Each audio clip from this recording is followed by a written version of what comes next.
Okay. Ladies and gentlemen, a very warm welcome to today's second panel discussion as part of our public lecture series on China's rise and the restructuring of the global order. The purpose of this series is to make a contribution to a fact-based and multi-perspective view on the challenges of our times. Following China's rise to power and in the context of our recent multiple crises, public discourse in China has become dangerously one-sided, more often than not driven by ideological conviction rather than based on factual knowledge about this complex, bewildering, yet also fascinating and stimulating country.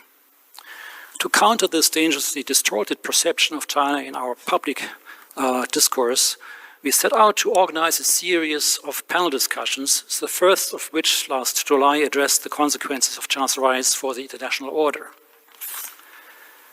The aim is neither to defend nor to criticize China, but to make a contribution to an assessment of important issues based on factual first-hand knowledge. With this aim in mind, it is essential for us to combine a broad range of different perspectives, which is why we always invite experts from academia, politics, the media, and depending on topic, also the corporate life. Today's choice of topic is motivated by the widespread portrayal of China's President Xi Jinping as a dictator, surrounding himself with a personality cult reminiscent of the times of Mao Zedong. Not that this portrayal is entirely wrong, but is oversimplified and does not address essential questions that need to be asked. To come to a better understanding, a better assessment of Xi and the question of the scope and nature of his power, we have invited three well-known experts who have made a name for themselves as being factual and calm in their approach to China. Johnny Erling, who studied in China in the mid-70s and early 80s, and has been reporting from China for various daily newspapers, including Die Welt, for a period of over 35 years, is now a senior research fellow at MERIX, the Mercator Institute for China Studies.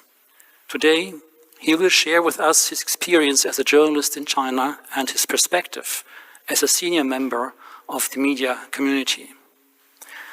Joseph Fewsmith, on the left side from your perspective, professor of international relations and political science at the Boston University Pardee School and associate of the John King Fairbanks Center for China Studies at Harvard University, is a well-known expert on Chinese domestic politics and foreign policy. He is taking on a long journey, arriving here yesterday to join us here today, contributing his academic research expertise to our discussions. Jürgen Trittin, a leading member of the Green Party since the early 1980s, served for more than 40 years as a member of parliament in Lower Saxony and the Bundestag.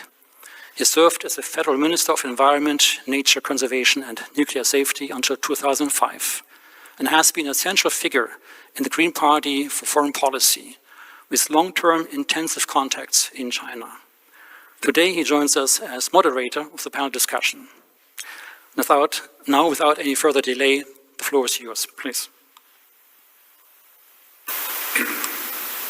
Thank you, Axel, dear Joseph, dear Johnny.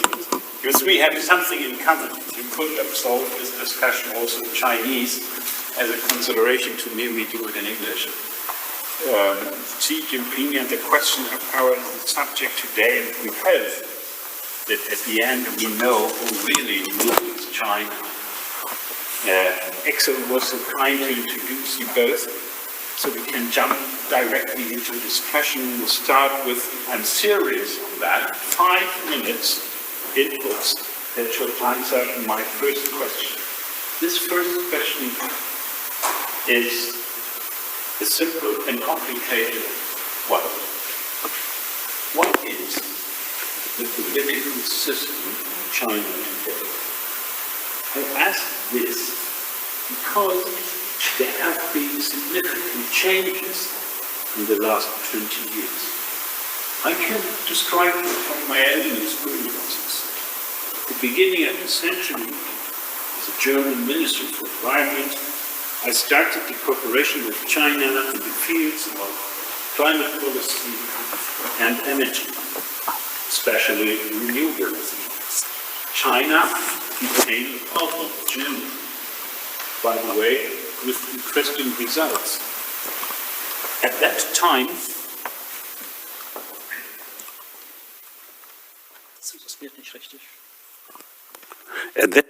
it's better.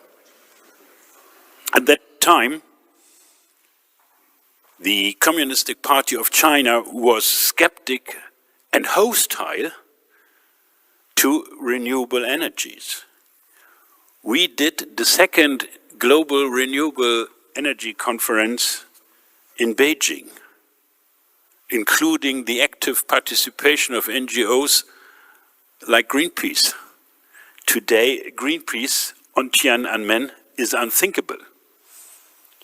But at the end, we convinced China with a geostrategic argument. Renewables make more independent from energy imports. Today, China is the biggest investor in renewables, and thanks to a German conservative liberal government, it has a global monopoly on the production of solar panels. The China of the early 2000s was not democratic.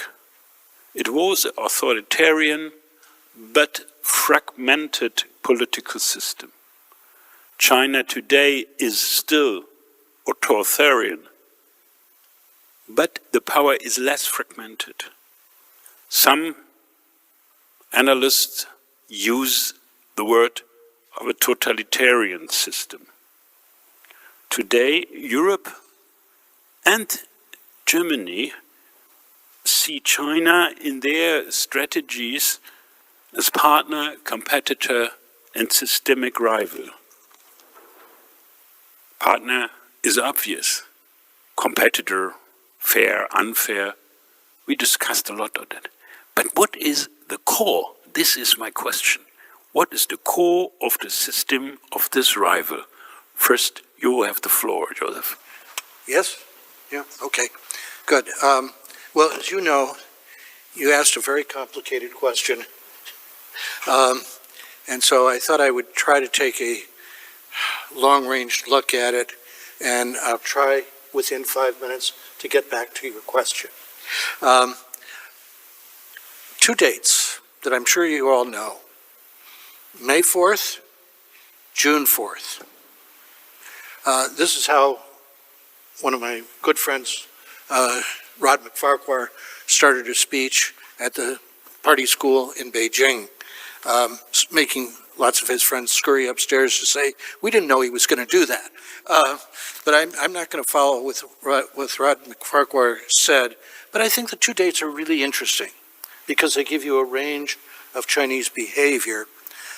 May 4th movement was, of course, of that seminal explosion of popular passion, political change, of creativity, talking about democracy. This is when the women's rights movement was started in China.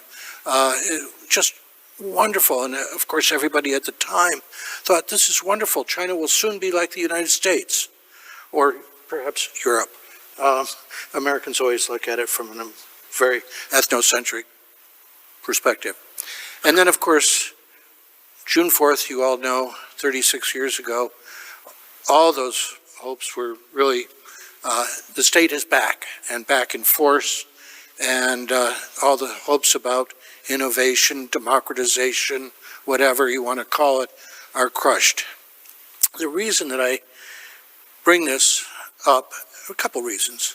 One, oh, by the way, the reaction to June 4th, at least in the States, and I think a lot of Europe, was that the Chinese Communist Party is not going to be around for very long. It's going to crash and burn. And so the reason for bringing these two dates up is it proves that analysts of China, at least the academic ones and maybe sometimes the official ones, are not very good. We've missed prediction after prediction after prediction. And the lesson I think one can draw from contrasting these two dates is that China, first of all, it's when the state is strong, the society is weak. And when the society is strong, the state is weak. And China hasn't been able to reconcile a strong state that can cooperate with and nurture a strong society at the same time. And that has provided for a lot of drama that we've seen over the past 100 years. The reason for this, besides, well, revolution and war are never good for institution building, but aside from those details, China really has not worked very assiduously to build strong institutions. You see institutions, for instance, who's going to succeed Xi Jinping? We don't know. Who's going to select the successor to Xi Jinping? We don't know. So not only do we not know, the Politburo does not know. So when you ask what type of system China is today, it's still, at this point, a rather uninstitutionalized system, despite the fact that it has institutional mechanisms in it. So, you know, I think this was demonstrated, just a couple of years ago when Xi Jinping said, well, I think I'll stay on for a third term, which probably means that he'll stay on for a fourth term. We don't know that yet. It could be either way. In other words, it can be a very strong system if you look at it from particular angles, such as policies to do this or that sort of thing. It can be very powerful. Obviously, on state security issues like that, extremely powerful. But you know, on the bigger questions, the macro questions, including its orientation to the United States, its orientation to Europe and Germany, these are all things that can be decided only at the very top of the system. And so you can get this fluctuation back and forth. I don't want to say at the whim of the leader, but close to that. A very small group of people deciding very important issues. So where it's going to go, I will not predict that. I will let Johnny do that. Does this work? No? Yes, does it work? Okay, great. So I'm very happy to talk to you today. Even if the microphone is working, it's even better. And I have the question that Jürgen put to us is a very complicated question, because on the first side it doesn't look not complicated. China was per se the People's Republic of China, from the founding of the People's Republic of China, a dictatorship. They said it especially in their constitution. They call it a people's dictatorship, a people's democratic dictatorship, sometimes like this, sometimes like that. The problem is, what we are talking about is Xi Jinping and power. And the problem is that this dictatorship has been changed by Xi Jinping to an absolute Xi Jinping dictatorship. And that is what I think is the big difference. Now, what does it mean with that? I had the chance to be in China for quite a long time and taking all these developments and all these changements with me. For example, I have been more than 20 times being a guest of this parliament, of the Chinese parliament, which is called the People's Congress. Now, every year you saw this People's Congress going on, and we as journalists could take part and look what's happening. So what has happened in the last 10 years since Xi Jinping is in power, especially since 2012, that makes it 13 years. And he has changed this system slowly but completely, and I don't agree totally with what Joseph just said. He said that China has no strong institutions. China has some strong institutions, and Xi Jinping's work was to get these strong institutions to become weak. He weakened all these institutions which were not in favor of him to become in favor of him. So the last thing, which I actually saw in the moment, is just 2 days old. You have heard about it. 2 days ago, the People's Congress just terminated or finished his session.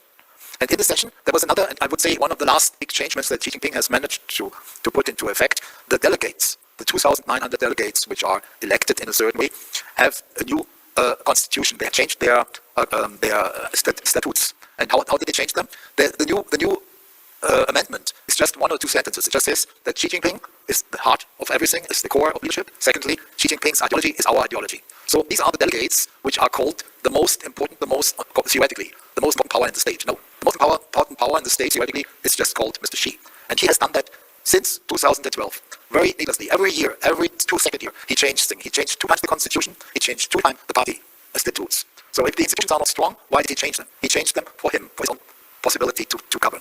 So one of the constitution changements was to change the term that a state president can only stay for 2 terms. That means 10 years. So he changed that. He just get it out. He didn't say, I want to govern all my life, or I want to govern longer. He just said, it's not more necessary. You have a law saying he can only stay 2 terms. Now it depends if Mr. Xi wants and is powerful enough to force all the delegates to vote for him for his 3rd term. So they did. They gave him 100% 3rd term. And if he's healthy enough, he can have a 4th term, 5th term, a 6th term. He will never put into the constitution that he can stay as long as he likes, but he stays as long as he likes. And now we could come down to all these things that happened in the last 12 and 13 years. We will find out that the collective leadership, which Xi Jinping inherited, is becoming a one-man leadership. That has been changed. We can find out where exactly and how did he do it. We know that the separation between party and the government and the party and everything else that Deng Xiaoping, the predecessor of Xi Jinping, wanted to get away with, wanted to have it, is away now. And there is a lot of these things which just says Xi Jinping is the core of the leadership, Xi Jinping's doing, and everything does it. So you had a People's Congress, and I'm finished with that. You had a People's Congress which only took 7 days. At my time, it was 12 days or 13 days. The Premier Minister who gives the first speech in a People's Congress should also give the last press conference. This last press conference is cancelled. There was his last press conference. And then this time, this great 7 days of People's Congress was from the first day to last day, with the exception of the speech of the Premier Minister. It was every day, it was Xi Jinping, Xi Jinping, Xi Jinping. But Xi Jinping is not the People's Congress. So he now is not only dictating the People's Congress, he also let people discuss what is to be discussed, and he has the absolute power in it. And if we want, we can put more examples later, but that only to say about the question Xi Jinping and the power, and he used it very cleverly, very slowly, in 12 and 13 years to put up now the final thing, and everything is just going according to his demands and to his show. So, Secondly, if you talk about the changes within what you call the dictatorship, I have a more historic question. If you describe the rise of Xi Jinping, what would be different if the struggle of power had had another winner, means Bo Xilai, than was his rival at the beginning of his ruling? 2 short answers on that. First, probably Bo Xilai would have done the same. And I met Bo Xilai 3 times, and it is a very interesting guy in talking. We're not going to go too deeply in Bo Xilai's question, because Bo Xilai is in prison now and he will never come back. But Xi Jinping has prepared for this 25 years. He was 25 years in 4 provinces, coming up from down to up. And when he came in 2007 to become the vice, a guy of the standing committee, and then the vice president and the party chief, the chief of the party school, then he started his career. And 1 sentence for that, and then I would just love to give to Joseph. In 2007, it was me as a journalist for German newspaper, and Jimmy Flora Cruz for the CNN. We had a good connection with the foreign ministry, the party, actually not the foreign ministry, but the grouping party, which is responsible for that. They came to us and told us, we tell you there is a small group discussions with 20 and more governors and everything else. We would recommend you to just choose 2 which you take part. One is Xi Jinping. At that time he was from Shanghai. He was not the top guy. And this is 2007 before being elected. And the other one, Li Keqiang, also came from the province. Actually, they wanted to tell us it is already decided that one of these 2 will become the party chief, and one of these 2 will become the prime minister. Xi Jinping managed to become the party chief. And at that time, Bo Xilai, and then I come back to Bo Xilai. At that time, Bo Xilai was still in the Politburo. He was chosen in the Politburo. So it was not decided. Later on, there was this very strange battle between Xi Jinping and Bo Xilai, and other people connect. And Bo Xilai was finished, and Xi Jinping made his career, and it took him 5 years to come to the ultimate power. And this is, according to my understanding, something which he knew how to do it, and he made it. Building on these battles inside the elites, there is another situation. If you look back at that point as Xi Jinping started, there was a specific problematic situation with the rule of the party at that time. And I found it rather astonishing that 10 years ago, the Pew Center published a study on governance and the acceptance of the government by the people in China, in the US, and in diverse European states. And the result was rather astonishing. The acceptance of the government in China was much higher than in all democratic states. And in the beginning of Xi Jinping, the question of combating corruption, for example, isn't it true that there was a broad acceptance of the starting point of the authoritarian government of Xi Jinping? And why do we in Germany or you in the US, I don't understand this. Why don't we understand this? We have opinion polls that are run a little bit differently. No, I do remember that Pew report. It was quite startling, and those questions are really not altogether wrong. Maybe not altogether right, but not altogether wrong. Actually, going back to the elite infighting, because I think that is, and we've seen that in the PRC, and before the RC was founded, of course, in the communist movement, throughout its history. It's not new, it's repeated. What is new, and perhaps different from most authoritarian systems, is in China, somebody always wins those fights. They are fought hard, and the loser loses everything. And Bo Xilai can attest to that. What's fascinating about the Bo Xilai case is he knows, he's an old party guy. His father was a really important party guy. They know that you're not supposed to form a small group and criticize directly or indirectly the party or your contendant, but he did that. He really was going for blood. And from his perspective, unfortunately, it was his blood that ended up on the floor. It's absolutely amazing. The whole Chongqing model was set up as what the Chinese call a rival show. To put out, he's saying, hey, I can do it better than you can do it. He revived all the red songs of the Cultural Revolution era to say, I'm better than you are. This was really quite an astonishing, almost public display of a contest within the party. One thing the Chinese Communist Party has been good at doing is limiting the number of contenders. There were, at the time of the 18th Party Congress, there were only 4 people in the whole secretary that had the age qualifications to be elected as general secretary. One had not done anything, so he was clearly not a contender. There was Xi Jinping, there was Li Keqiang, and there was Xi Jinping. So I think that Li Keqiang never had a chance because his back was just not strong enough. Xi Jinping, just a little bit of infighting. If his father continued living until that time, I don't know how that fight would go. Xi Jinping might very well be the new general secretary. You got to pick your date of dying. His was long. He died, and as soon as he died, Xi Jinping's star began to fall. So and Xi Jinping thought that he had enough strength among other persons, among the military, among some power holders, to really challenge Xi Jinping, and he didn't have it. He fought the good fight, and he lost. This is the original question: is what kind of system is this? That's not a free system, is it? Where you fight out that way. There were hopes a few years ago that at least the Central Committee would have a vote, maybe not even a public vote, at least a real vote, and choose leaders that way. That would be an institutionalization of the political system. It hasn't happened. But anyway, I want to go back to the so-called normal people, because the narrative of the Chinese Communist Party for a long time was, we have overcome poverty. 800 million people brought out of poverty. We have gross national product per capita that is much higher than Russia.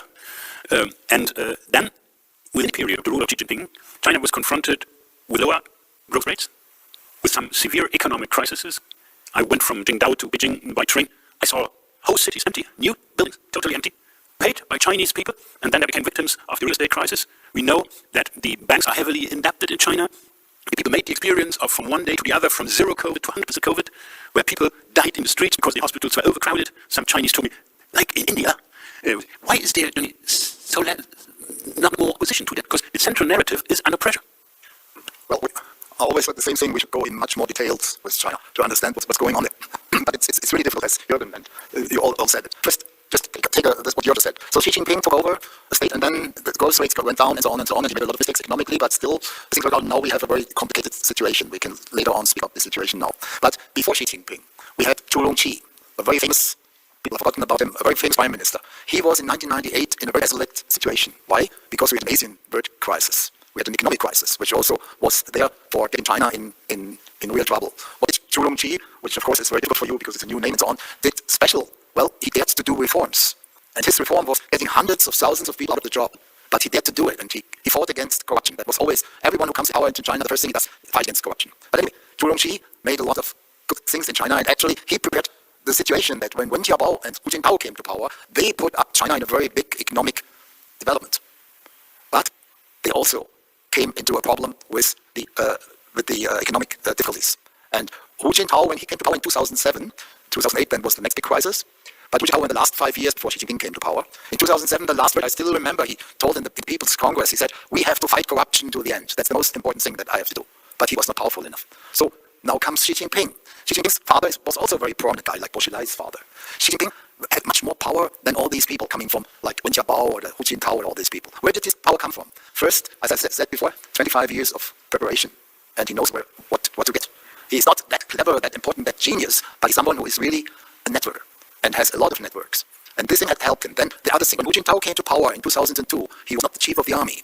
That was at that time called Jiang Zemin guy. He was chief of the party, but went down because 10 years were over, but kept 2 years his role as a chief of the army.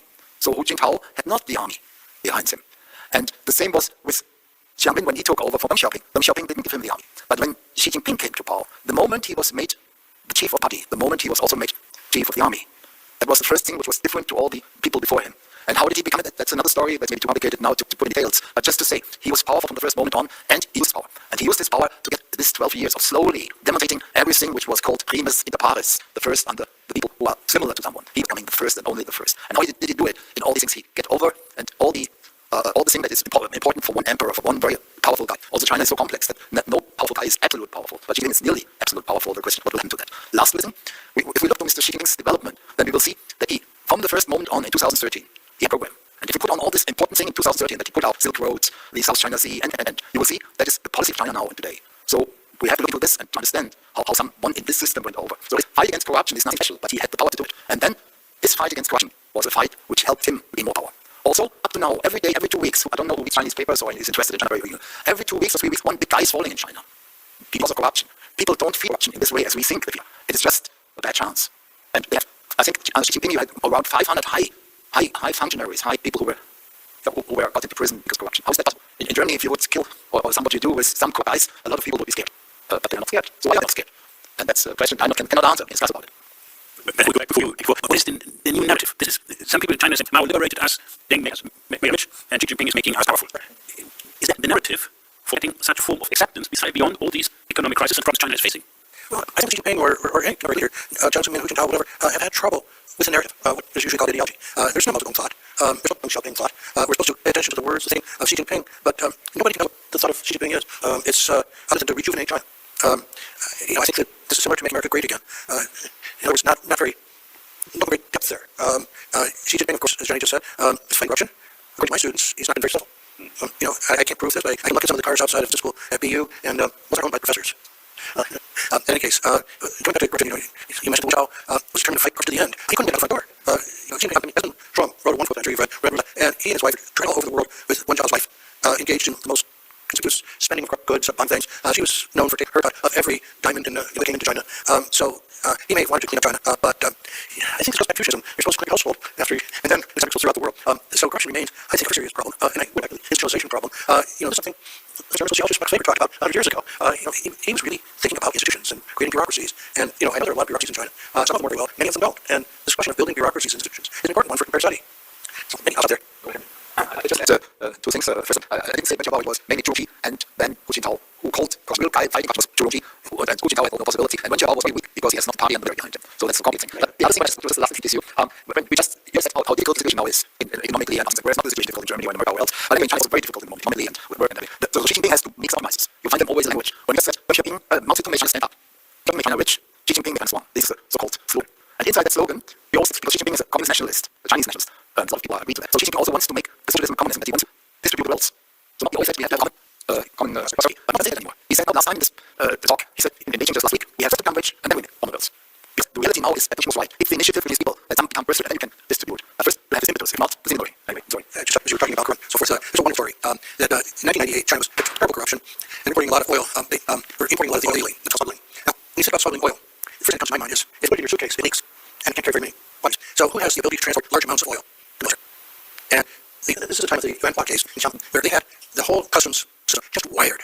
Any oil, any goods had to go through this one mafia-like organization. Some customs boat didn't get the message, so it goes out to inspect a PLA ship. And the PLA ship shot out of the water. Boom, no more boat. That's when Zhu Rongji and Jiang Zemin finally cracked down and said, okay, military, out of the smuggling business. We've seen a number of military officers cashiered lately. I suspect that hasn't been solved either. But these things that started at that time, a very dramatic moment that finally forced itself on the Politburo desk. A few days ago, there was the Munich Security Conference. Many of us listened to Faske's speech at the everyday events, and after him spoke only the Chinese foreign minister. And you only listened to the words. He seems to be the adult in the room, talking about the rule of law in international relations. You said it's a little bit Xi Jinping, like make China great again. What understanding of that law? The laws that work for China are good laws. Those don't, maybe they need to be revised or circumvented. But to go back to that point, because we also have to talk about the international relations of China. In terms of Deng Xiaoping, China was practically not a threat to its neighbors. Now we see a conflict on an undefined border with India of more than 1,000 kilometers. We see a conflict with Vietnam, the violation of an international ruling of an international court in the South China Sea. We see that they violated the international treaties for the basis of China, one country, two systems. They abolished it. So China is obviously not respecting the international law in this case. You think, is this also a part that has a lot of support inside the society of China? I just said what's good for China is good for China. And that's what we now see everywhere. We see the double discussion, double moral in all this. When it's good for China, it's good for China. So Mr. Duterte was just kidnapped, or was just not, he was just brought to the justice. But before he was not more in power. He was a very favored guest in China. And Xi Jinping met Mr. Duterte in 2003. And why did he do it? Because Mr. Duterte was a good guy for China. What he did, Philippines, who cares? But what he did for China was very good, especially when he didn't recognize the arbitral law for the South China Sea. And don't forget, when we speak about Xi Jinping, the whole foreign policy started in 2000. Oh, sorry. The whole foreign policy started with Xi Jinping in 2013, everywhere. It was not the policy of Deng Xiaoping who said, keep your light a little dimmer. We're still not there, that we can shine so brightly. And but it's not Xi Jinping's policy. And everything else, what he has done, there was another thing which I found very interesting. Now the Ukraine, and Xi Jinping is a very good friend of Mr. Putin, no doubt. He met Putin 46 times. That's a really number. China is now tomorrow, the big conference is tomorrow in Beijing from Iran, Russia, and China. No else. But when it comes to international discussion about the Ukraine, China is on the very understanding for the situation of Ukraine. There is one famous ambassador called Liu Shaye. He was the ambassador in Paris for the Chinese, and he's the so-called wolf warrior. At the time when he was in Paris, he said we have to re-educate the Chinese. He said we have to look that the East European states and Ukraine are the former Russian states or the Soviet states. They have no real sovereignty. But now the same guy who is being put from Xi Jinping in a new job, he is now responsible as a European emissary, a very important guy. He now tells all the European, we have to work together with you to fight this American way of suppressing the Ukraine at that time when America was very bad to the Ukraine. So you will see what officially said by Mr. Wang Yi, for example, and other people, have always to be seen, is it good for China and how can we use it as it's good for China? But China doesn't play this international role up to now, so it doesn't matter so much for us. But it's still, you should not, that's only what I think, we should not forget about this role, and that the Silk Road and everything else, what you have heard, so many things, is a thing which is just 10 years old, or 13 years exactly, from 2013 up to now. Especially also in South China Sea, where they put the artificial islands.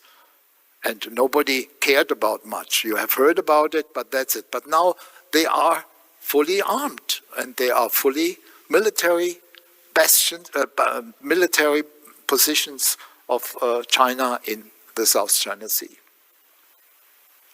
Despite having sworn that the islands would not be militarized. Yes, they told that.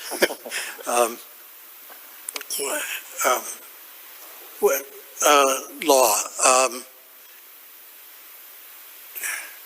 Well, I think we've covered it. The law, when the law works for China, they follow it.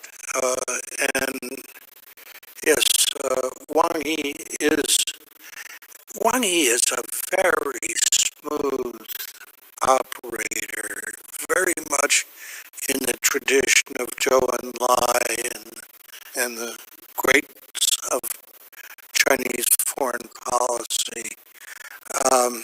But he can play the wolf warrior role when he needs to, wants to. So I think China is now kind of using both of these roles as it's needed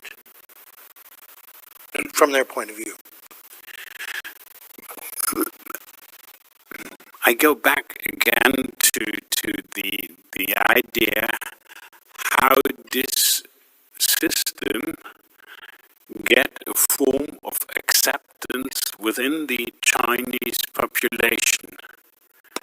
The question of that foreign policy was not our role, and this is not our agenda today to talk about foreign policy. My question is more focused on the question, is the new message China is strong and powerful. China plays a role on the international stage that is comparable to the US. Is this part of the new legitimation that can substitute the old pure economic narrative that the Communist Party is bringing wealth to the people, because in a situation where there is a significant economic crisis, where you see young, well-educated Chinese not getting jobs or adequate jobs, where you see the real estate crisis and so on, that this can substitute the narrative and the legitimation from the Communist Party and Xi Jinping? This is a very good question, very difficult to grapple with. For those people of my age, they were really, really poor when the reform started, and they have retired, not to great wealth, but to great comfort. And their kids are now well educated. I'm not talking about everybody, of course, but mostly urban China. So their understanding is generally pretty good. It's sort of the next generation or so where, you know, you have a variety of people, a variety of responses, and this is where seeing how it plays out over the next few years is going to be quite interesting. You know, for instance, my students, they do not say anything nice about Xi Jinping. I'm shocked. You know, it's not that they hate him. They just don't care about him. They've become sort of indifferent to the leadership as long as it doesn't get in their face. Now, unfortunately, from their point of view, it does get in their face from time to time.